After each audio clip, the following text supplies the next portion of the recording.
Committee of Justice, may utang yan na 8 million sa asawa ko. Pero matindi, no? May utang na, nag-aakusa pa. Diba? Kapal na mukha, diba?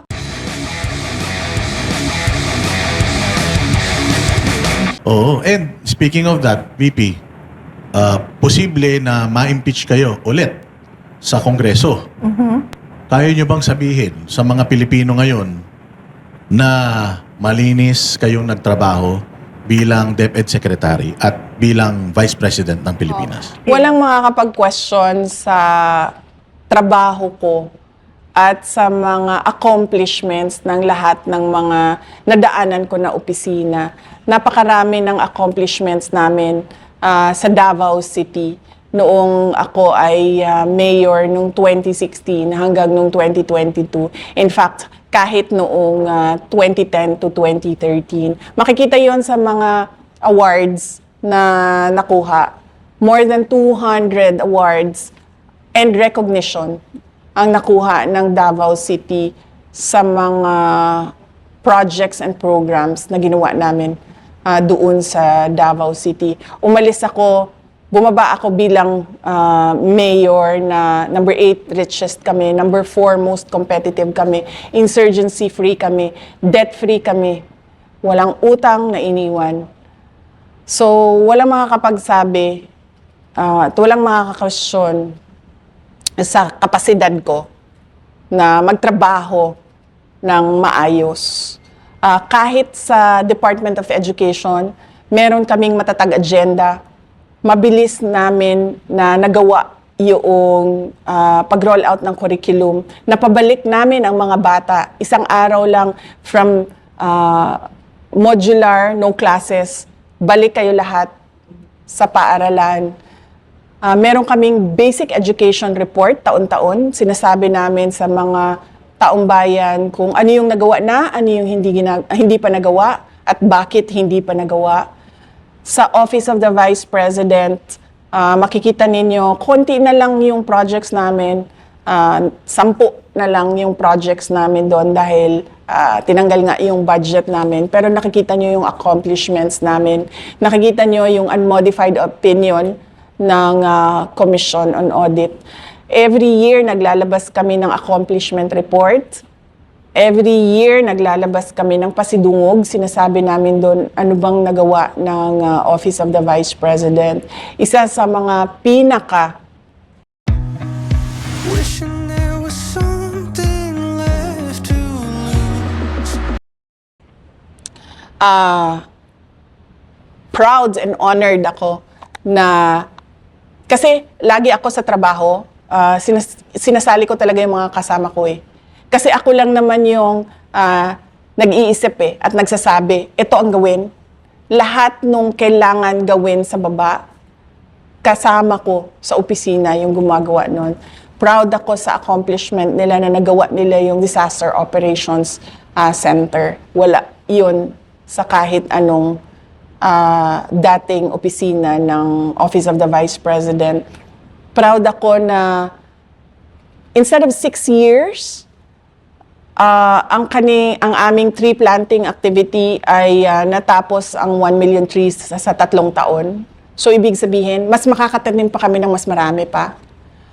Proud ako na inakyat nila yung mga bundok para pumunta sa mga barangay kung saan yung mga bata walang mga school supplies. At ito yung mga sinasabi ko, highly vulnerable sa recruitment sa illegal, o kung hindi man, hindi natatapos yung pag-aaral. So, napakarami ng accomplishments namin. Walang makaka-question sa trabaho ko at sa kapasidad namin ng team sa Office of the Vice President na magbigay ng maayos na programa at proyekto para sa taong bayan. At yan ay bawas pa ang budget ng opisina. Sara. Sanay ako sa kulang ang budget. Dahil dati noon sa Davao City, kulang yung budget lagi. No? Sa sobrang dami ng kailangan mo gawin para sa syudad. Sobrang kulang lagi yung budget. Pero nasa ano kasi yan maayos na pagbalanse nung mga kailangan mo gawin at pagbayad ng obligasyon mo. Pagdating naman sa Department of Education, makikita nyo, never before nagkaroon ng unmodified opinion ang Department of Education at nagawa namin yun. At kahit kulang yung, lalo na sa Department of Education, sobrang kulang sa sobrang dami ng problema sa loob ng basic education sector natin, nagawa namin na mag-prioritize kung saan gagamitin yung pera para meron tayong nakikitang pagbabago sa basic education sector natin. So ready na ba ang VP Sara Duterte na harapin itong posibleng Akala ko ready mag-president. Ayo. pag-akyat muna. Dito muna tayo. Akala ko ready sa impeachment. Ready sa impeachment. Okay. Ready sa impeachment. Ready ka na ba sa impeachment kung sakaling pumunta yan dyan sa Senado? May tiwala ako sa paghahanda at kapasidad ng mga abogado, yung kaparte ng defense team sa impeachment case ko. Malaki ang tiwala ko sa kanila. At malaki ang tiwala ko sa kapasidad nila. Mga magagaling sila na abogado. Sa Department of Education, kung kayo nasa Department of Education pa, walang nangyaring hocus-pocus, sa tingin ninyo, gano'n nakalaki yung improvement sana? Kung kayo pa rin. Hypothetical ito, no? Palagay ko, kung ano yung nasa matatag agenda, nakasulat doon kung ano yung prioridad ng Department of Education. Palagay ko, 3 years na ngayon, no? Meron ng mga na-accomplish doon at nagawa na doon in 3 years. So, hindi ko lang masabi ngayon exactly kung saang parte sa matatag agenda yun doon kasi nagbabase din tayo sa budget taon-taon. Pero napakahalaga kasi nung may sinusundan yung isang organization tulad sa amin sa Department of Education, yun yung agenda na yon na kayang-kaya siyang gawin in 6 years. Kasi sabi ko nga, kulang yung budget, kulang yung resources, kailangan mo mag-prioritize. So, kapag nagpa-prioritize ka, nagagamit mo maayos yung pera. And isa ito sa ipaprioritize mo kung papalarin na maging presidente ka, di ka ma-impeach ha. Isa ito sa itutuloy mo pagka naging presidente ka. Oh yes, oo. Napakahalaga na ayusin natin yung basic education sector natin.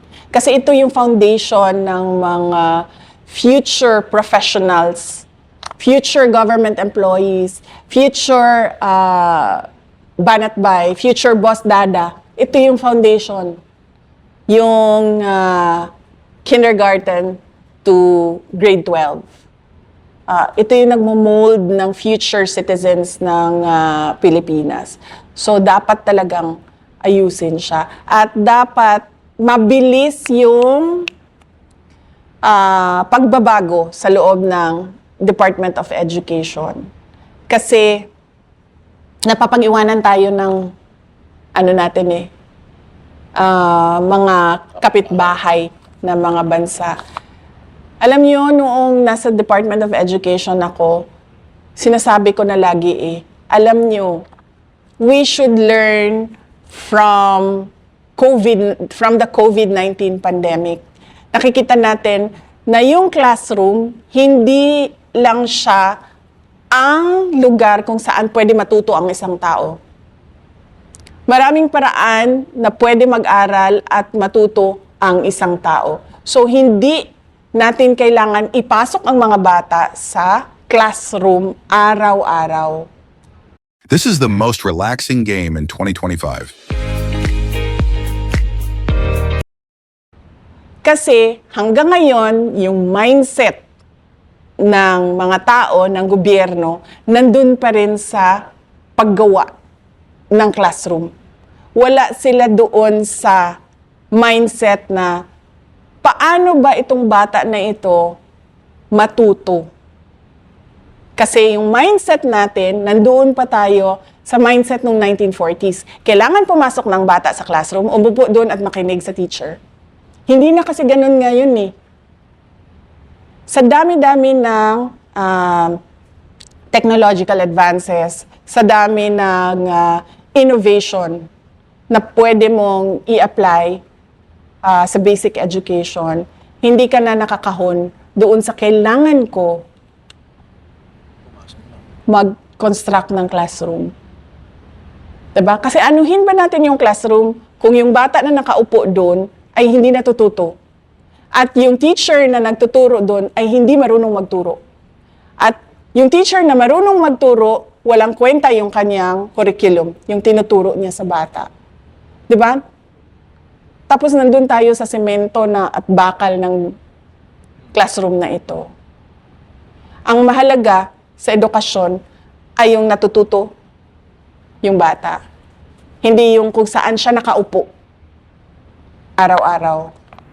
Magandang idea ni Mama, no? Dahil ngayon nga talagang mas marami pa ang matututo. Kasi kung limitado nga naman yung eskwelahan, yung classroom, konti lang ang matuturuan. Pero pagka yung technology, ano talaga sa edukasyon, mas marami po ang makikinabang na maturuan.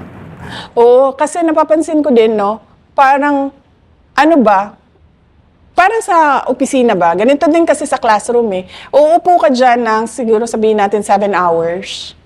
7 hours.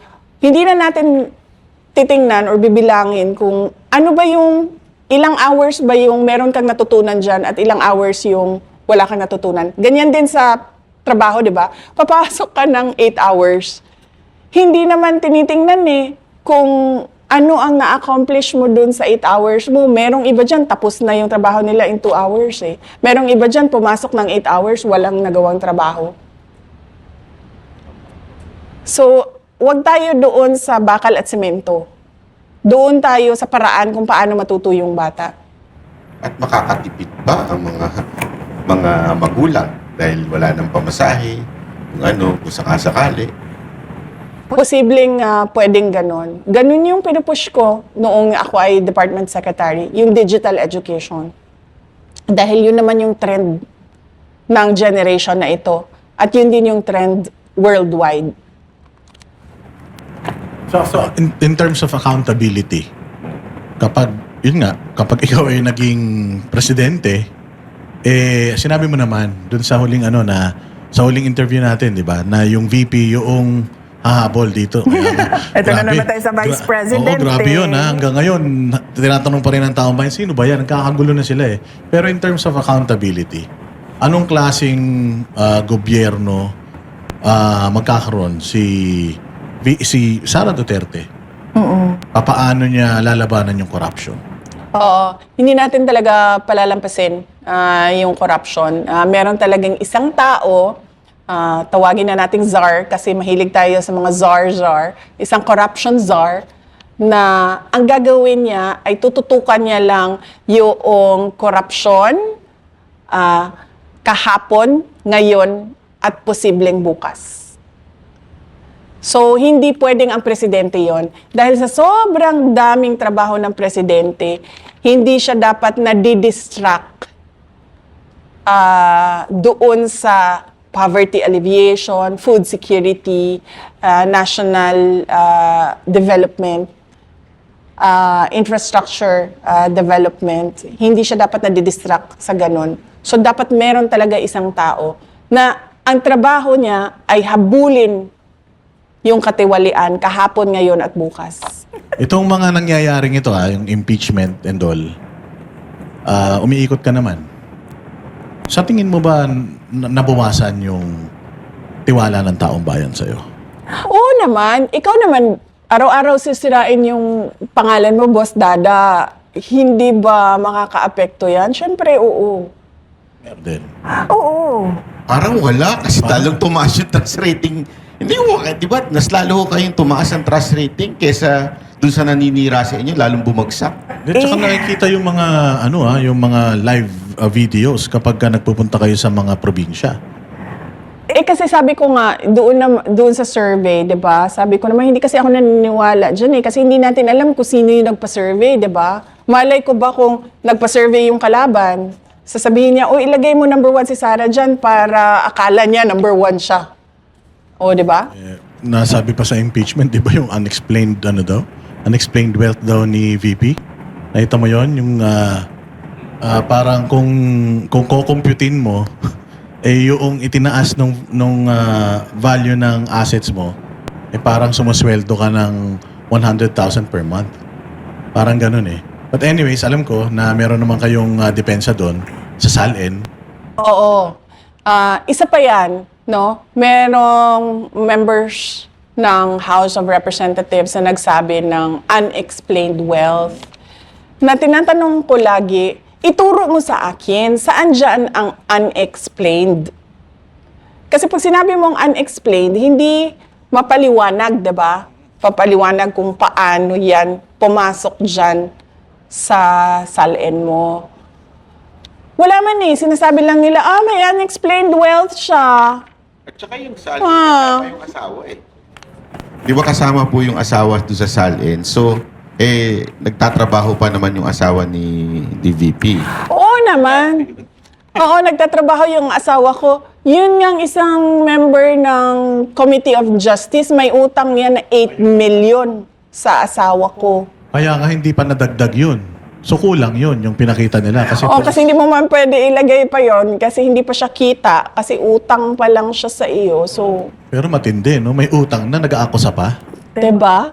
Kapal na mukha, 'di ba? Kaya nga kami mag-asawa tinitingnan namin siya ng mga mga interview niya. Sinasabi ko talaga sa asawa ko. Sabi ko, ito ang kapal na mukha. May utang na 8 million. May gana pang bumanat.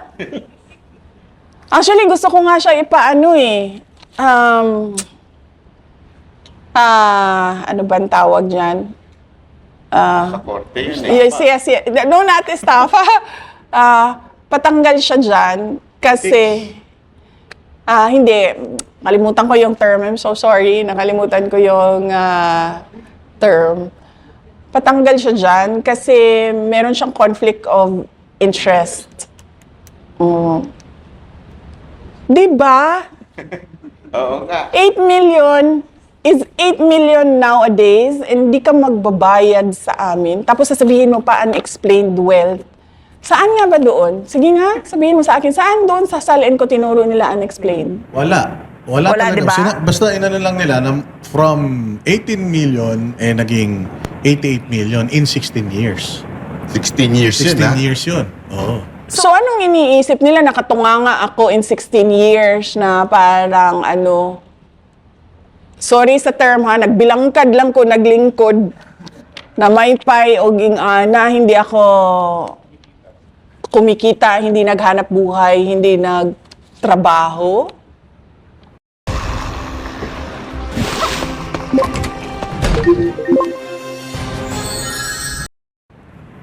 Pero meron din question sa kay Speaker Martin, yung dating speaker, na simula nung naging Speaker of the House at naging presidente yung pinsan niya, parang sobra-sobra yung itinaas ng kanyang net Billions worth yun, oo. by the billions. Ilang taon lang yun, samantalang kay VP, 16 years. Di ba? Oo, kaya nga gusto ko sabihin nila doon sa listahan. Kasi may kopya naman yan sila ng SALN ko Sigurado ako niyan. So gusto ko ituro nila doon sa listahan saan doon exactly ang unexplained. Para naman ako, maayos akong makasagot. Like say for example lang, sasabihin nila, itong property sa Matina, itong taon na ito at itong property na ito.